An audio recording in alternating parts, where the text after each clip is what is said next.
करायचे आणि आता आपल्याला कोलबी ॲड करायची डायरेक्ट. कांदा न शिजला तरी पण चालेल, पण कारण की कांदा शिजला जाणार आहे. आपल्याला एकदम स्लो गॅसवरती याला शिजवायचं.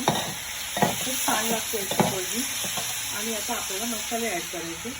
त्याच्यात घेतला मालवणी मसाला 1 टीस्पून, 1/4 टीस्पून हळद पावडर, 1/2 टीस्पून धने पावडर. आता मीठ आणि छान मिक्सिंग करून घ्यायचं. त्याच्यावर आता आपण झाकण ठेवूया आणि झाकणावर आपल्याला पाणी ठेवायचं. ओके, मस्त कोलबी तयार होणार आता आपण.